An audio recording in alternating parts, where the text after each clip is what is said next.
자, 오늘 우리 함께 교독하며 읽은 누가복음 15장 우리 25절에서 32절까지의 말씀을 가지고 오늘 설교의 제목이 같이 있는데 따로 있는 자 같은 사람의 마음, 같이 있는데 따로 있는 자 같은 사람의 마음이라는 설교의 제목으로 은혜를 읽고자 합니다. 설교 제목이 좀 길죠? 어렵죠? 왜 이렇게 잡았냐면 오늘 새벽에 설교 제목이 뭐였냐면 우리 안 들으신 분들 위해서 드리면 도망간 건데 잃어버렸다는 주님의 마음, 요거를 한번 문맥을 맞춰보고자 하여튼 설교 제목은 좀 어렵지만 이렇게 잡아봤습니다.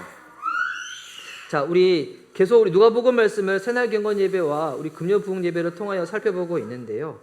이 누가복음 15장에 오늘도 새날 경건 예배 들으신 분도 계시지만 못 드시는 분들을 위해서 제가 한번 복습해 드리면 누가복음 15장에는 잃어버린 것에 대한 이야기가 비유로 세 가지가 나옵니다. 우리 너무 잘 알고 있는 비유들이죠. 잃어버린 양에 대한 비유, 잃어버린 드라카마 비유, 그리고 집 나간 둘째 아들 이야기 있잖아요. 우리가 흔히 탕자의 비유라고 하는 것.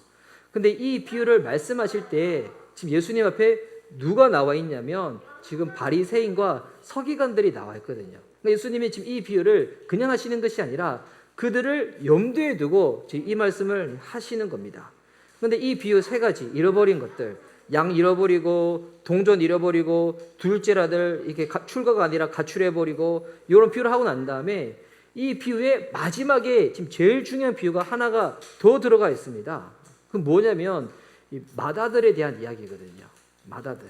그러니까 이 세 가지 비유도 중요한데 예수님이 지금 이 비유를 들으실 때 앞에 있는 바리새인과 서기관들을 염두에 두고 이 맏아들에 대한 이야기를 하고 싶어서 앞에 이 전제를 쫙 깔아 놓은 거예요. 그래서 오늘은 이 시간에 맏아들에 대한 그 관점을 가지고 한번 나눠보고자 합니다. 우리 너무 잘 아는 얘기죠. 뭐 이 아버지에 대한 이야기. 아버지한테 두 아들이 있었습니다. 근데 이 둘째 아들이 철이 없어서 그랬던지 아니면 뭐 생각을 잘못했던지 하여튼 뭐 잘못 게임하다가 도박에 빠져서 그런지 아니면 숨겨있는 여자친구가 있어서 그런지 몰라도 하여튼 아버지한테 가서 아버지 살아있음에도 불구하고 유산 어차피 아버지 돌아가시면 다 저 물려줄 거니까 저한테 줄 거 미리 달라고. 만약에 여러분의 자녀가 이렇게 한다 어떻게 하시겠습니까? 바로 천국 바로 보내드리겠죠. 너 구원의 확신 있니? 네. 오늘 같이 가보자. 그러면서 바로 보내드리겠죠. 근데 이 아버지한테 미리 상속을 달라 하는 거예요. 그러니까 아버지가 어쩔 수 없으니까 계속 욕하고 매쓰고 막 하고 하니까 딱 상속을 미리 줍니다. 주자마자 어떻게 했는가? 무슨 이유인지 모르겠지만 뭐 코인 하기 위해서 그랬든지 뭐 선물 뭐 투자하고 싶어서 그랬든지 하여튼 뭐 여자가 쓰는지 모르지만 먼 나라로 가버리는 겁니다. 그다음부터 연락이 닿지 않는 거예요. 뭐 그때 뭐 인스타그램이 되는 것도 아니고 전화기가 있는 것도 아니고 어떻게 연락하는 방법이 없는데 그런데 그때 맏아들 첫째는 집에 같이 있는 거예요. 그러면 이 아버지 입장에서 이 첫째한테 바라는 게 뭘까요? 바라는 거. 이 맏아들이 만약에 아버지한테 가서 아버지 어차피 그 둘째 놈 아버지 제가 보니까 내 어렸을 때부터 걔가 내 동생이어서 그랬지 내가 어렸을 때부터 걔를 미리 알아봤었다고. 걔는 미리 삭수가 노란 놈이어가지고 언젠가 아버지 등칠 줄 알았다고. 어차피 걔 뭐 있어봤자 아버지 속만 썩일 거니까 아버지의 정신 건강을 위해서라도 걔 나가주는 게 저나 아버지한테 도움이 될 것 같다고. 대신 아버지 제가 그 둘째 요 놈보다 제가 목까지 다 할 테니까 그냥 자식 없다고 치고 저랑 행복하게 잘 삽시다 라고 만약에 하일이가 우리 성화가 그랬다. 저희 첫째가 뭐 둘째 셋째 나가라 뭐 그랬다. 어떨 것 같나요? 또 만약에 형이 그랬다. 형이 갑자기 올해 결혼을 형이 그랬다. 어차피 자니는 성공해서 나가면 엄마 안 찾을 아들이었으니까 어차피 없다 치고 엄마 저랑 같이 삽시다 라고 했다. 어떨까요? 이거. 여러분 만약에 부모 입장에서 어떨까요? 맏아들이 이렇게 나왔다. 그러니까 지금 이 맏아들은 진짜 아버지의 마음을 모르는 거예요. 이 아버지가 맏아들한테 진짜 원하는 게 뭘까요? 둘째 나왔으니까 너라도 그냥 잘 살아라. 이거 아니겠죠. 진짜 뭐 원할까요? 나가서 네 동생 어디 있는지 좀 찾아와 줄래? 요구지 않을까요? 네 동생 집 나가서 연락 두절이고 어딘지 보이지 않는데 너 그나마 건강하니까 네 동생 좀 찾아와줘. 이거잖아요. 근데 맏아들은 무엇을 모르는 걸까요? 아버지의 마음을 모르는 거예요. 그러다가 우리 너무 잘 아는 얘기죠. 이 둘째가 나가서 온갖 고생을 다 합니다. 나가기 전에는 얘기 듣고 내가 조금만 노력하고 잘만 투자하면 그냥 사업 대박 터뜨려가지고 잘 살 줄 알았어요. 그래가지고 막 코인 오르기 전에 폴이 팍 하고 그리고 NFT 막 해놓고 막 부동산 막 얘기 전부 해가지고 막 사놓고 주식 막 몰빵을 해놓고 다 해놨는데 보니까 갑자기 경기가 확 꺼져버려가지고 반토막도 아니고 막 해버리고 내가 이렇게 투자했던 회사가 갑자기 부도가 나버려서 뭐 돈 다 찾지도 못하고 막 이렇게 돼버린 거예요. 그러니 먼 나라 가가지고 아무것도 건질 것 없으니까 심지어 이제는 먹고 살지도 못하다 보니까 어떻게 하는가? 돼지들이라 먹는 지엄밥을 먹으면서 뭐 눈물 뚝뚝뚝 흘리고 있는 거예요. 이제 그때 고생해보니까 이제는 깨닫게 된 거죠. 아버지 품이 아버지 집에 있는 게 얼마나 이게 좋은 일인가. 그렇지 않아요? 나와서 열심히 사는 것도 좋지만 어머니 밥 그립죠? 어머니 요리 잘 못하신다 하셨나? 맞아. 그랬던 것 같아. 나 기억난다. 예, 자, 여튼 그래서 우리 교회에서 열심히 먹는 것 같아요. 그런데 여튼 근데 그래서 이 둘째가 나가고 난 다음에 철들고 난 다음에 이제 뭐라고 얘기하냐면 되게 재밌는데 18절 말씀에 이렇게 고백하는 게 있거든요. 이 슬라이드는 없는데 제가 한번 읽어드릴게요. 내가 일어나 아버지께로 가서 이르기를 아버지 내가 하늘과 아버지께 죄를 지었사오니 이 둘째들이 뭐라고 깨닫냐면 내가 아버지한테만 죄를 지은 게 아니라 누구한테도 죄를 지었다고요? 하늘에도 죄를 지었다는 거예요. 누가복음에서는 이게 이방인들 위해서 그 염두에 두고 쓰여진 보험서다 보니까 천국이라고 표현하기보다도 하늘 나라, 하나님 나라 이렇게 표현이 많이 되어 있거든요. 여기서 하늘께 죄를 지었다. 누구한테 죄를 지었다는 거예요? 하나님께 죄를 지었다는 거예요. 그러니까 진짜 갑자기 철들기 시작한 거죠. 이게 아버지한테만 잘못한 게 아니라 내가 하나님께도 잘못한 거구나. 우리가 신앙생활 할 때 진짜 철들면 이거 깨닫게 되거든요. 내가 하나님의 사람으로서 가족한테 좀 소홀할 때가 있는 거예요. 잘 못할 때가 있는 거예요. 주님 몰랐을 때는 그냥 그 당사자한테만 내가 미안할 줄 알았어. 그런데 진짜 영적으로 이제는 성숙해지면 깨닫게 되는 거죠. 내가 그 당사자, 내 사랑하는 가족, 내 아내, 내 배우자한테만 내가 잘못한 게 아니라 내가 하나님께 잘못하고 있구나. 여러분 이거 결혼하신 분들은 잘 염두에 두시기 바랍니다. 배우자는 누굽니까? 하나님이 우리에게 믿음을 허락하신 선물이잖아요. 출처가 어디 있는가? From the heaven입니다. 주님이 보내주신 거예요. 아멘이시죠? 네.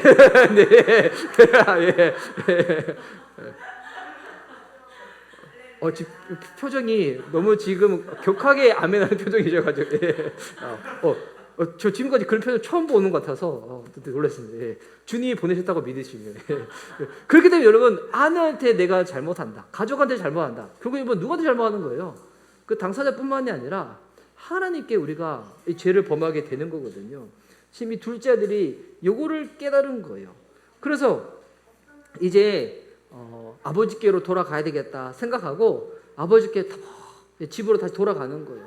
딱 돌아가는데 근데 보니까 이 아버지가 집에 있을 줄 알았는데 그게 아니라 이미 멀리 밖에 나와 있는 거예요. 또 이 아버지가 돌아오는 둘째를 보자마자 어떻게 하시는가? 20절 말씀 보시면 제가 한번 읽어드릴게요. 이에 일어나서 아버지께로 돌아가니라. 둘째가 이렇게 했다는 거죠.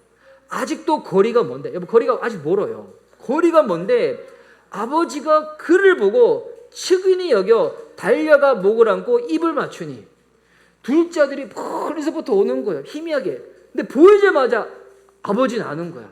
자녀다 보니까 집 나간 둘째구나 싶어가지고 확 달려가가지고 안고 입을 맞췄다는 거예요. 여보 왜 이렇게 한 줄 알아요? 너무 반가가지고 그냥 포옹하고 뽀뽀한 것 같죠? 이게 그게 아니라 물론 그런 것도 있겠지만 레위기에 보면 율법에 어떤 게 있냐면 아버지의 이 재산을 탕진해서 아버지의 명을 어겨가지고 집 나간 자식들은 다시금 돌아올 때 동네 사람들이 돌을 던져서 죽여도 되는 거예요. 이게 율법에 있는 거예요. 그러니까 만약에 이 둘째 아들이 돌아오는데 아버지보다도 동네 사람들이 먼저 확인했다. 둘째 아들 죽을 수도 있는 거예요. 그래서 아버지가 먼저 달려가서 어떻게 하는 거예요? 이 아들을 확 안아버리는 거예요. 동네 사람들 우리 아들한테 돌 던지지 말라고. 내 아들이라고. 차라리 던지다면 나한테 던지라고. 그냥 못 던지겠죠. 확 안아버리는 거예요. 여기에 뭐가 담겨져 있는가? 여기에 예수님의 십자가가 담겨 있는 거예요. 죽음이 담겨 있는 거예요. 우리를 향한 사랑이 담겨 있는 거예요. 확 안아버리시는 거죠. 그래서 이제 둘째가 결국 집으로 돌아옵니다. 여러분, 둘째가 집으로 돌아왔을 때 이에 대해서 제일 싫어했던 존재가 누구일까요? 누구 같아요? 근데 첫째보다 더 있습니다. 어떤 존재였냐면 살찐 송아지. 살찐 송아지 너무 싫어했어요. 왜냐하면 잡혀 먹거든요. 이게 주인이 먹이 줄 때마다 적당히 먹었어야 되는데 다이어트하면서 체중조절 하면서 근데 주는 족족대로 먹었어. 송아지가 여러 마리 있는데 그 중에서 보통 송아지, 마른 송아지 말고 살찐 송아지를 잡아 먹었다고 나와요. 이 보시면 우리 20절 말씀 보니까 그리고 살찐 송아지를 끌어다가 잡으라. 우리가 먹고 즐기자. 둘째 돌아왔을 때 제일 마음이 상했던 존재, 시험되었던 존재, 살찐 송아지. 살 안 쪘으면 안 잡아 먹었을 건데 살 쪄가지고 잡아 먹히고. 그럼 이때 이제 보니까 이 마다들이 밭에 나가서 일하다가 딱 돌아오는데 평소와 집 분위기가 다른 거예요. 오늘 금요 예배처럼. 저는 이 금요 예배 드릴 때마다 작년 이때를 생각해요. 작년 이때 성금 예배 드리고 난 다음에 성금 예배 때 성도들이 많이 왔어. 이야, 우리 성도님들 예배 드리고 싶었구나. 주님 사랑하는구나. 찬양하고 싶었구나. 기도하고 싶었구나. 그러면 이제 성금 예배 한 번은 하지 말고 우리 쭉 금요 예배 드립시다. 딱 했는데 이야, 한 6개월 정도 저랑 제 아내랑 찬영제랑 우리 세 명이서 우리는 삼일체 하나님을 섬긴다. 우리는 그래서 세 명이다. 해가지고 계속 예배 드리다가 우리는 금요 예배는 절대 오면 안 돼. 왜? 삼일체 하나님을 섬기는 예배이기 때문에 세 명만 있어야 돼. 하고 가지고 그래서 의자 깔면서도 어차피 세 명 앉을 건데 이렇게 많이 깔아도 되나? 막 그렇게 고민을 했었는데 근데 보세요. 오늘 이 예배 때 야, 딴 거보다 우리 다음 세대들이 다 있어가지고 집들도 다 모시는데 딱 오셔가지고 그러니까 그냥 마다들이 평소에는 되게 조용한데 왔더니 이제는 막 보니까 이게 살찐 송아지 굽는 냄새, 막 한우지 모르겠지만 소고기 냄새 나고 막 시끌벅적한 거예요. 지금 난리가 난 거 싶어가지고 이 마다들이 가까이 있는 종한테 물어본 거예요. 지금 집에 무슨 일이 있냐라고 했더니 종이 이야기를 합니다. 무슨 이야기를 하는가? 24절 말씀 보니까 마다들이 이제 25절부터 나오는데 자 25절 6절 보면 마다들은 밭에 있다가 돌아와 집에 가까이 왔을 때 풍악과 춤추는 소리를 듣고 한 종을 불러 이 무슨 일인가 묻는데 지금 보니까 고기만 구운 게 아니에요. 지금 보니까 아버지가 이렇게 오랜만에 밖에서 밴드도 불러가지고 막 노래도 부르고 있고 지금 난리가 난 거예요. 27절 대답하되 당신의 동생이 돌아왔음에 당신의 아버지가 건강한 그를 다시 맞아들이게 됨으로 인하여 살찐 송아지를 잡았나이다 하니 자 둘째 집 나가 이 동생이 돌아왔다는 이야기를 듣습니다. 근데 이야기를 들었을 때 이 맏아들의 반응이 어떠한가? 이 반응이 28절에 있는데요. 제가 한번 읽겠습니다. 그가 노하여 들어가고자 하지 아니하거늘 아버지가 나와서 권한대. 그러니까 이 첫째가 맏아들이 분하고 화를 냈다는 거예요. 동생 돌아왔는데 얼마나 화가 났는지 지금 집 안에서는 막 이렇게 소고기 구워 먹고 있고 막 이렇게 밴드팀 불러가지고 막 연주하고 있고 밴드팀 안 불러도 되는데 아버지 그냥 평소처럼 그냥 MP3 음악 플레이도 해도 되는데 일부러 밴드팀 불러가지고 돈 더 드는 거 노래 치고 있고 하는데 맏아들이 그 모습 보고 시험 들어가지고 안 들어가는 거예요. 우리 아버지 지금 뭐 이렇게 있는 거예요. 이랬을 때 아버지가 권해가지고 야 들어와라 하는 거예요. 이때 이 맏아들이 아버지 보자마자 막 쏟아냅니다. 어떻게 쏟아내는가? 29절과 30절 말씀. 아버지께 대답하 이르되 내가 여러 해 아버지를 섬겨 명을 어김이 없거늘 내게는 염소 새끼라도 주어 나와 내 보스로 즐기게 하신 일이 없더니 아버지의 살림을 창녀들과 함께 삼켜버린 이 아들이 돌아오매 이를 위하여 살찐 송아지를 잡으셨나이다. 그러니까 아버지는 이 마다들은 이 모든 것이 마음에 안 드는 거예요. 지금 둘째 동생 돌아왔다고 뭐 이렇게 해주냐. 그리고 내가 지금 아버지 위해 가지고 얼마나 열심히 일했는데 나한테는 염소 새끼 한 마리도 안 잡아 드시더니 근데 지금 둘째 동생 돌아왔다고 살찐 송아지 잡아서 지금 파티하고 있고 뭐 하고 있냐고. 이걸 보면 마다들은 진짜 아버지가 무엇 때문에 괴로워하고 안타까워하는지 전혀 모르는 거예요. 전혀 모르는 거예요. 이때 아버지가 대답을 하죠. 31절. 아버지가 이르되 예 너는 항상 나와 함께 있으니 내 것이 다 네 것이오되 지금 이 먹고 마시고 즐기는 거 이거 안 해줬다고 너 시험 들 필요 없다. 너 모르냐. 이거 내 것이 다 네 것이라고. 네 거다. 다 네 거라고. 그리고 32절에 이렇게 얘기하는데요. 이 내 동생은 죽었다가 살아났으며 내가 잃었다가 얻었기로 우리가 즐거워하고 기뻐하는 것이 마땅하다 하니라. 여러분 이 대답을 보면 아버지와 맏아들이 둘째를 대하는 이 근본적인 태도부터가 다른 거예요. 어떻게 다른가? 30절에 보면 이 맏아들이 동생을 향하여 표현할 때 뭐라고 표현했냐면 30절 말씀 보니까 이 아들이라고 표현해요. 이 아들이. 근데 이 영어 성경을 보면 뭐냐면 son of yours라는 거예요.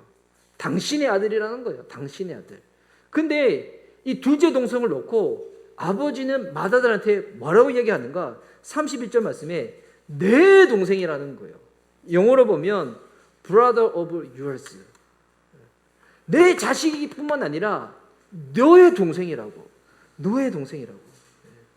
이 아들이 돌아오고 난 다음 아버지가 맏아들한테 이제 가장 원하는 게 뭘까요?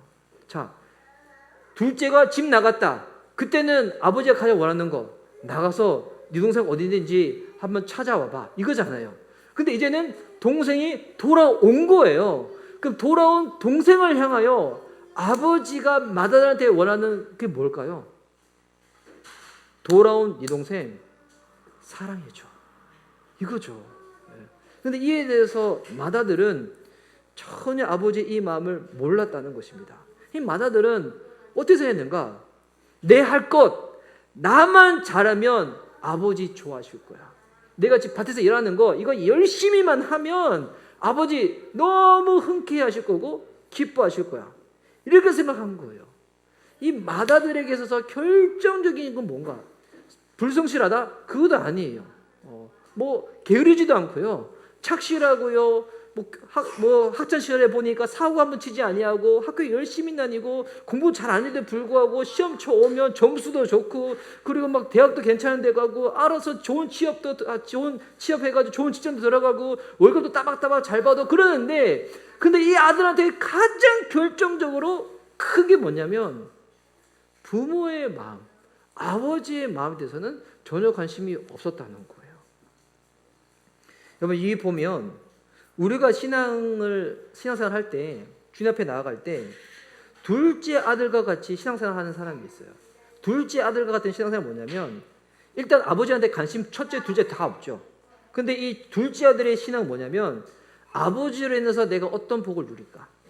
아버지로 인해 가지고 내가 어떻게 잘 될 수 있을까? 아버지로 인해서 내가 어떤 성공의 길을 걸어갈까? 요거에만 관심이 있는. 그러니까 아버지가 중요한 게 아니라 아버지는 통로일 뿐이고 아버지를 발판 삼아서 내가 잘하고 내가 성공하고 내가 풍요로워지고 요거 관심이 있는 거. 이 둘째 아들 같은 신앙. 근데 맏아들과 같은 신앙은 뭘까요? 물론 맏아들 아버지에 대해서 관심 없어요. 아버지의 마음 전혀 관심 없어요.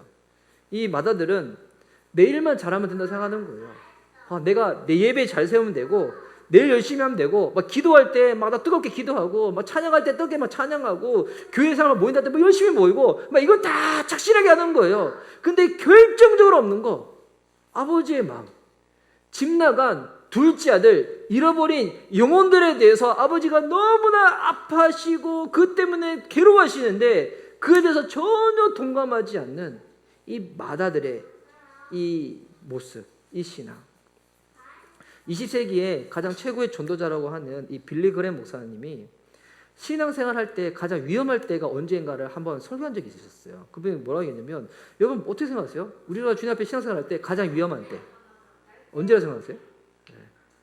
뭐 기도하는데 주님이 나와 함께하는지 잘 느껴지지 않을 때, 뭐 이럴 때, 아니면 예배 드리는데 보니까 나머지 우리 성도님들은 다 은혜 받았다고 하는데 본인만 은혜 받지 못하고 있어. 나 뭔가 지금 문제 있는가? 뭐 이럴 때, 아니면 남들은 뭐 성공과도 달리는데 나는 하늘 받아 잘 안 되고, 우리 집은 예수님 안 믿는 사람들이라서 집에 들어가면 늘 괴롭고 스트레스 받고, 이런 환경이 금방 풀리지 않을 때, 뭐 이럴 때가 신앙이 위험할 때일까요? 근데 빌리 그레엄 목사님은 언제가 신앙이 위험할 때라고 얘기하시냐면, 내가 매일 들리는 가게가 있고, 내가 매일 동네에서 만나는 사람들이 있고, 매일 나를 아는, 접촉하는 여러 주변의 이웃들이 있는데, 그들이 정말 예수님 믿고 있는지 안 믿고 있는지, 그들이 정말 주님을 알고 있는지 모르고 있는지, 그들의 영혼에 대해서, 그들의 구원에 대해서 전혀 관심을 가지지 않고 하자는 내 모습을 발견할 때, 이때가 신앙의 가장 위험한 때라는 거예요. 빌리 그레엄 목사님이 얼마나 전도자입니까? 이분의 전도 집회를 통해서 돌아온 사람만 뭐 수백만 명이나 하거든요. 우리나라에 오셔가지고 그때 전도 집회할 때도 우리 뭐 예전에 근육 분위기 다 보여드렸지만 100만 명이 모였다고 하잖아요. 와. 이렇게 수많은 사람들 앞에 복음을 전하는 사람도 여러분 신앙의 위험한 시기가 온다는 거예요. 언제 오는가? 우리가 가까이 만나는 사람들 있잖아요. 그분들 과연 예수님 믿고 있는가? 그분들 과연 구원받았는가? 구원받지 못한 그분들을 위하여 전혀 안타까워하지 않는 내 모습, 여러분 이거를 발견할 때 더 안타까운 건 뭔지 알아요? 우리가 그래서 자각하는 것도 없어. 제가 오늘 새벽 예배, 새날 경건 예배 오고 난 다음에 오늘은 이렇게 저 여러 일정이 있어서 교회 쪽에 있었는데, 오늘 우리 교회 방문하신 목사님들이 있어가지고, 그래서 이제 그분 한 분이 저희 옆에 주차에 주차를 하셨어요. 근데 이제 모르는 차가 있다 보니까 이 건물에 계신 분이 연락을 하셨나 봐요. 여기 주차하면 안 된다고, 차 빼셔라고. 그래서 제가 202호 방문자라고 말씀하시면 된다고 딱 했는데, 내가 끊었는데, 그러고서 1분 뒤에 또 전화가 온 거예요. 방문자든 뭐든 차를 빼셔야 된다고. 그래서 이제 저한테 바꿔달라 했어요. 제가 바꿔가지고 저 202호 있는 이제 202호 사는데요. 이렇게 오늘 저희는 차를 안 대고, 그래서 오신 분이 차 대신 거라고 했더니 알겠어요 사장님, 뭐 끊었어요. 제가 사장으로 보였나 봐요. 저 목사인데. 근데 그래서 끄고 난 다음에 그래서 야 도대체 이분이 뭐 때문에 이렇게 화가 나셨나 이게 뭐 했는데, 근데 저도 오늘 이 설교를 보면서 그 생각이 드는 거예요. 그분들이 우리들한테 어떻게 대하는가. 우리는 되게 그런 것에 관심이 많잖아요. 그리고 어떨 때 그냥 뭐 우리한테 막 이렇게 우리가 뭐 실수한 것도 아닌데 몸을차게 대할 때 기분 상하고 그러잖아요. 근데 여기서 우리가 한 걸음 더 나가야 된다는 거예요. 주님을 모르는 그분들 마음 가운데 여러분 그 무엇으로도 그분들의 마음 뭐로 다를 수가 있겠습니까? 더 나아가서 과연 이 건물에 계신 분들은 예수님을 알고 계실까?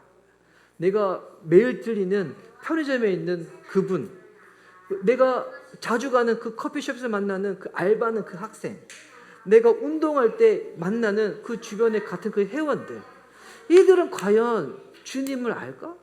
구원 받았을까? 교회는 다닌다고 하는데 혹시 그냥 명목상의 그리스도인들 아닐까?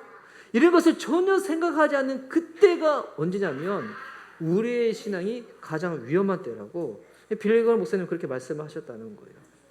우리가 함께 신앙 공동체로 묶여 있는 자들인데 우리 가끔씩 그럴 때가 있잖아요. 이게 우리 교회는 아직 작은 교회다 보니까 뭐 아직 오밀조밀하다 보니 뭐 이렇게 얼굴도 맞대고 뭐 교제도 나누고 기도도 나누지만 여기서 조금만 더 커져 보세요. 또 우리는 아직 또 아이들이 많다 보니까 조금만 더 많아 보세요. 그러면 어떻게 되냐면 성도가 성도한테 관심 갖는 거 그다음부터 뭐냐면 되게 귀찮아져요. 와서 오늘 주일이니까 예배만 잘 드리고 가지. 나 오늘 예배 드렸다. 헌금도 했다. 뭐 나 하게 다 했다. 막 그래서 뭐 다른 분들이 뭐 어떻게 할지 뭐 알아서 하시겠지 하고 난 다음에 예배 드리고 쏙 가버리고 이럴 때가 오거든요. 이게 교회가 큰 교회들이 안타까운 게 이런 거잖아요. 그러니까 누구한테 관심이 없어. 내가 누구랑 같이 예배 드리고 있고 지금 누가 어떻게 살고 있고 그들의 신앙은 어떻다고 전혀 관심이 없어. 뭐 안 믿는 사람들은 뭐 제쳐두고 같이 믿음의 공동체에 있는 사람들이 어떻게 사는지도 관심 두지 않으면 이때 여러분 그때 언제는가? 마다들처럼 신앙생활 하는 거예요. 그러니까 아버지의 마음이 없는 거예요. 아버지는 누구한테 관심이 있는데? 잃어버린 자들, 우리의 각자의 영혼과 마음이 어떠한 모습으로 나가고 있는지 이에 대해서 그런데 전혀 그것에 관심 없는. 그래서 이거를 예수님이 지금 누구한테 얘기하고 있는 거예요? 바리새인과 서기관들한테. 바리새인과 서기관들, 만약 그때 당시의 사람들을 그럼 그대로 데려와서 지금 이 대한민국 땅에서 신앙생활 한다고 쳐보십시오. 뭐 그런 성도도 있지 않아요? 아마 교회에서 대부분 바로 직분자로 세울걸요? 예. 오, 이렇게 열심히 하시고 막 예배도 안 빠지고 일주일에 알아서 금식도 하시고 막 11조 꼬박꼬박 잘 내시고 막 늘 경건하고 막 예배 올 때마다 막 풀로 다 거쳐가지고 막 이렇게 머리에 기름 바르고 로션 바르고 막 정장 입고 성경책 가지고 오시고 막 이사 목사님 지난주에 종이 성경책 가져가려고 했는데 나 종이 성경책 가져가야지 어떻게 이 거룩한 말씀을 스마트폰으로 볼 수가 있어 막 그러면서 할렐루야 막 그래. 그러면 딱 왔다 열심히 섬긴다 그러면 바로 장로님 감인데 뭐 집사님 감인데 뭐 그러지 않겠어요? 근데 주님은 뭐에 관심이 있는가? 그렇게 혼자 열심히 예배드리고 기도하고 뭐 좋은 일이죠. 그렇게 해야죠. 근데 뭐 그것으로 우리의 신앙이 다 충족되고 채워지는 게 아니라는 거예요. 우리가 무엇에 관심이 있어야 되는가? 여러분 신앙이 뭡니까? 주님과 1대1의 관계잖아요. 주님과 살아있는 그 관계. 그러면 제일 중요한 거 그분의 마음을 아는 게 제일 중요한 거잖아요. 그래서 이게 참 그래서 진짜 주님과 이 관계가 결혼해 보면 부부 생활 가운데 참 이게 많이 담겨져 있는 것 같아요. 몸 같이 비비고 산다 해가지고 다 그 사람의 마음을 압니까? 저 그때 말씀드렸죠. 이거 제 아내가 참 싫은 얘기이기도 한데 제가 예전에 너무 많아요? 그 좋은 얘기 할게요 그러면. 그래서 이게 저는 제 아내가 하여튼 늘 성교 열심히 하니까 한 날은 제 아내 진짜 피곤한 제 아내를 위해서 맛있는 거 드시라고 제가 밤에 치킨을 사고 들어갔어요. 치킨을 사고. 그래서 치킨 사고 들어와서 제 아내가 너무 좋아할 줄 알고 그거 칭찬받을 줄 알고 치킨 사서 하고 제가 제 아내를 뒤에서 다 이렇게 안았거든요. 제 아내가 너무 좋아할 줄 알았어요. 제 아내가 저한테 뭐라고 했냐면 자기 좋아할 거 사왔다고 막 자기 좋아하는 거 사왔다고. 제 아내는 과일을 좋아하거든요. 과일을 좋아하는데 제 아내의 마음도 모르고 혼자 열심히 하는 제 모습. 예전에 꽃을 좋아한다 하길래 결혼기념일날 애딱 꽃 좋아하는데 꽃 배달 선물시켰는데 프린트한 그 카드를 보고 실망한 제 아내. 그러니까 이게 같이 있어도 그 마음에 대해서 모르다 보면 그렇게 혼자만 쫙 할 수가 있는 거거든요. 그럼 여러분 그 마음을 알려면 어떻게 될까요? 여러분 주님의 마음을 알려면 어떻게 될까요? 뭐 혼자서 열심히 신앙생활 데서 주님 마음 저절로 아는 게 아닙니다. 주님 앞에 나아가야죠. 주님께 물어봐야죠.